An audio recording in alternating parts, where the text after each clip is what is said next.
আপুনি এই সমষ্টিৰ জনপ্ৰতিনিধি হিচাপে সেই মানুহবিলাকক কি আশ্বাস দিব? চাওক, আমাৰ বিলাচীপাৰা পূব সমষ্টিত বহুত চৰ অঞ্চল আছে। এই চৰ অঞ্চলত ইতিমধ্যেই আপোনালোকে গৰাখহনীয়া দেখিবলৈ পাইছে। যুগ যুগ ধৰি গৰাখহনীয়াত মানুহবিলাকে আমাৰ এই নদী ভংগ হৈ বহুত কৃষি জমি ঘৰ দুৱাৰ ভাঙি তেওঁলোকে আহি তেওঁলোকৰ ঠাই নাই, থকা ঠাই নাই, গতিকে এই অঞ্চলত আহি আপাতত ঘৰ দুৱাৰ কৰি আছে। তো আমি চিন্তা কৰিছিলোঁ যে আপাতত তেওঁলোকক যদি চৰকাৰে কৈছে যে বন বিভাগ আৰু প্ৰস্তাৱিত বন বিভাগৰ পৰা তেওঁলোকক উচ্ছেদ কৰা হয়, কিন্তু আমি তেওঁলোকক চৰকাৰক ডিমাণ্ড দিছোঁ, মেমৰেণ্ডাম দিছোঁ, ডিমাণ্ড দিছোঁ যে এই মানুহবিলাকক আপাতত এটা সংস্থাপনৰ ঠাই দি পেলাই তেওঁলোকক কৈ দিলে তেওঁলোকে উচ্ছেদ কৰিব নালাগে, তেওঁলোকে আপনা আপুনি গুচি যাব।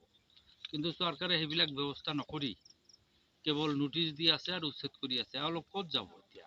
তেওঁলোকৰ এতিয়া হ'ব, তেওঁলোকৰ মনৰ ভিতৰত যিটো আক্ষেপ আৰু তেওঁলোকে যি ভয় ভীতি হৈ আছে, এইটো আপোনালোকে দেখিবলৈ পাইছে। এইটো সম্ভৱতঃ হ'বই, কাৰণ তেওঁলোকৰ থকা ঠাই নাই, গৃহহীন মানুহ, তেওঁলোকে ভূমিহীন মানুহ। গতিকে তেওঁলোকক আমি আপোনালোকৰ জৰিয়তে চৰকাৰক আবেদন কৰিব বিচাৰিছোঁ যে তেওঁলোকৰ সংস্থাপনৰ কাৰণে আপাতত 1 বিঘাকৈ মাটি তেওঁলোকক যাতে দিয়া হয়, তাৰপিছত যাতে উচ্ছেদ কৰা হয়।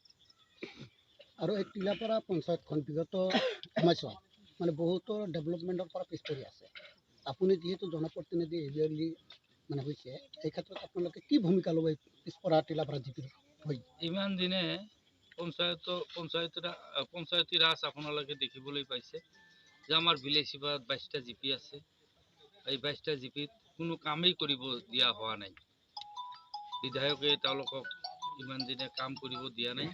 গতিকে মই এইবেলি বিধায়ক হোৱাৰ পিছত মই চিন্তা কৰিছোঁ প্ৰত্যেকটো জিপিতেই যাতে ভালভাৱে কাম হয়। 14 ফাইনেন্স, 15 ফাইনেন্স আৰু অন্যান্য PWD, SOPD, মোৰ বিধায়কৰ ফাণ্ড, বিভিন্ন ফাণ্ডৰ দ্বাৰাই যাতে পঞ্চায়ত প্ৰতিনিধিসকলক গুৰুত্ব দি পেলাই যাতে উন্নয়ন কৰা হয়, তাৰ কাৰণে আমি চেষ্টা কৰিম।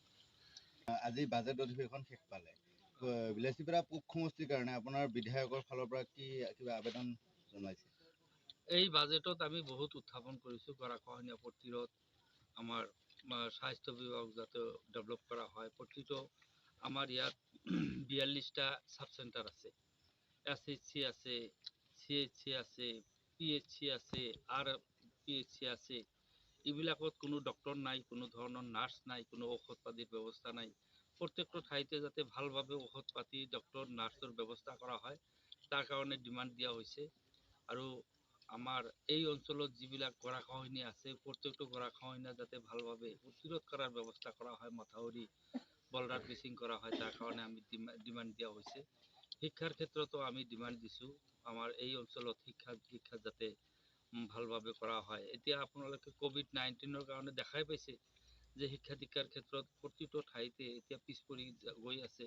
ল'ৰা ছোৱালীবিলাকৰ জীৱনটো ধ্বংসৰ ৰাস্তাত গৈ আছে। গতিকে শিক্ষাৰ ক্ষেত্ৰতো যাতে ভালভাৱে শিক্ষা দিয়া হয়, তাৰ কাৰণে আমি চৰকাৰক ডিমাণ্ড দি আহিছোঁ।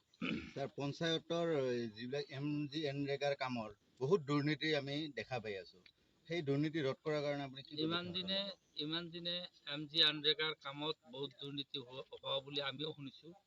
আৰু এইবিলাক যাতে MGNৰেগাৰ কাম কাজ যাতে ভালভাৱে তদন্ত কৰা হয়, তাৰ কাৰণে আমি চৰকাৰক, ৰঞ্জিত দাস ডাঙৰীয়াক আমি ডিমাণ্ড দিছোঁ। তেওঁ PNRD মিনিষ্টাৰ, গতিকে তেওঁকো ডিমাণ্ড দিয়া হৈছে আৰু DC ডাঙৰীয়াকো ডিমাণ্ড দিয়া হৈছে যাতে এইবিলাক ভালভাৱে তদন্ত কৰি কামবিলাক যাতে ভালভাৱে হয় আৰু সন্মুখত যাতে MGNৰেগাৰ কামবিলাক ভালভাৱে হয়, তাৰ কাৰণে আমি তেওঁলোকৰ অভিযোগ দিছোঁ আৰু ডিমাণ্ড কৰি আহিছোঁ।